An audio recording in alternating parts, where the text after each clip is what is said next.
काली कमाई का हिस्सा राज्य के मुख्यमंत्री के तिजोरी तक पहुंचता है और तभी वो जांच से बाएं दाएं सीएम भागते हैं। नमस्कार, एसडी न्यूज देख रहे हैं आप और मैं हूं आपके साथ गौरी रानी। झारखंड बजट सत्र के अंतिम दिन बीजेपी विधायक दल के नेता बाबूलाल मरांडी ने मुख्यमंत्री हेमंत सोरेन पर कई गंभीर आरोप लगाए।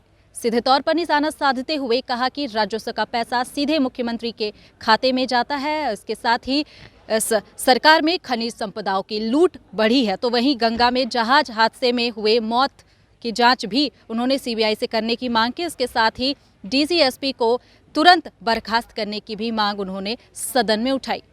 मीडिया से बातचीत करते हुए बीजेपी विधायक दल के नेता बाबूलाल मरांडी ने क्या कुछ कहा, सुनिए। अब कौन प्रशासन कर रहे हैं? डीसी कर रहे हैं। भाई जहाज जा रहा है गरम घाट से, जो लोग इंजोर्ड है कटिहार या मनिहारी, वहां जो क्या बोलते हैं हॉस्पिटल में एडमिट है, वो बता रहे कितनी बजे रात चली थी और डीसी प्रेस को बता रहे हैं दिन में चला था, जहाज बीच में खराब हो गया।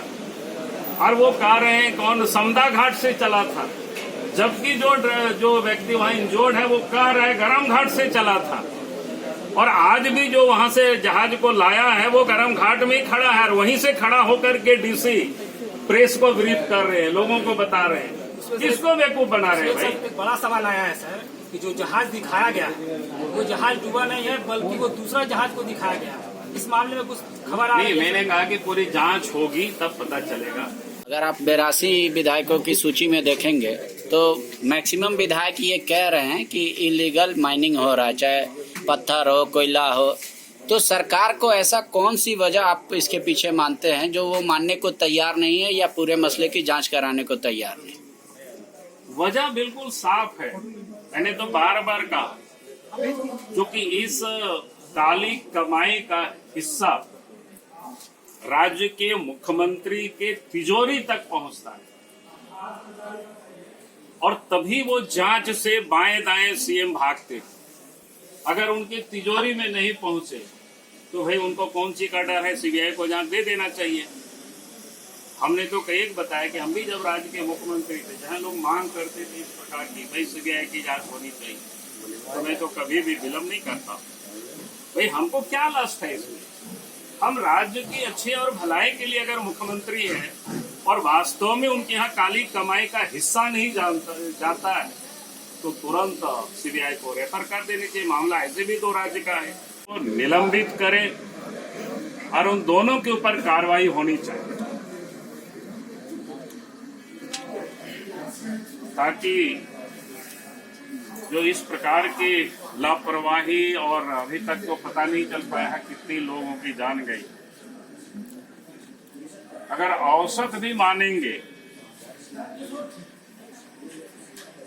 एक ट्रक में अगर 2, 3, 4 लोग तो निश्चित रूप से होते, तो हमें लगता है 40-50 लोग उसमें से गंगा में समा गए और इन लोगों की लापरवाही के कारण ये घटना घटी। और इसलिए हम सरकार से ये मांग करते हैं कि तत्काल एक तो जो समिति जिसका परिचालन कर रही थी वो फेरी सेवा का, उसको काली सूची में डाले, ब्लैक लिस्टेड करे, उसके लाइसेंस को रद्द करे और उन लोगों के ऊपर दफा 302 के तहत मुकदमा दर्ज हो। अब पूरे घटने की सीबीआई की जांच, और साथ ही वहां के डीसी और एसपी के ऊपर भी उनको भी निलंबित करनी चाहिए, क्योंकि इन लोगों की देख रेख में ही सब काम चल रहे हैं। भाई समदा घाट से चलाने की परमिशन है, तो फिर ये गरम घाट से चलाने का क्या मतलब होता है? सूर्योदय से सूर्यास्त तक चलाने का ही फिर रात में चलाने का क्या मतलब होता है? और जांच कमेटी उन लोगों के ऊपर, उन लोगों के नेतृत्व में बनाएगी जो लोग इस चोरी में ही पूरी तरह से शामिल है, इस लूट में ही पूरी तरह से शामिल है। और इसलिए हमने कहा कि भाई इन लोगों से कोई जांच नहीं हो सकती, और इसलिए पूरे मामले की सरकार अगर वास्तव में अपने आप को इन्वॉल्व नहीं, हेमंत सोरेन अगर चाहते हैं कि नहीं हम इसमें इन्वॉल्व नहीं है, इससे हमको पैसा नहीं मिलता था, तो सीधा इस जांच को सीबीआई को भेज, ताकि दूध का दूध पानी का पानी हो जाएगा कि भाई कब जहाज चली थी, कितने लोग डूबे, किस प्रकार से वहाँ कब से इलीगल चल रहा है और उसमें कौन कौन लोग शामिल हैं, सब कुछ सामने आ जाए।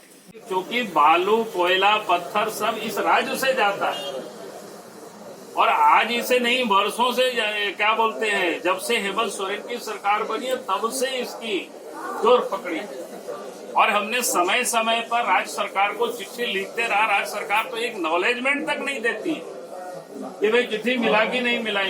आप सोच सकते हो। मुख्यमंत्री जी से ऐसी आस नहीं थी। झारखंड जल रहा है, अब वो बाहर जाएंगे और ऐसे सरकार में रहना ना रहना बोले एक बराबर, सदन में रहना या ना रहना। अभी उनका मामला है भाई, हमारा उसमें से कोई। स्वाभाविक है, कोई भी व्यक्ति झारखंड से जिसका भी दर्द हो तो स्वाभाविक है उनको तकलीफ होगी।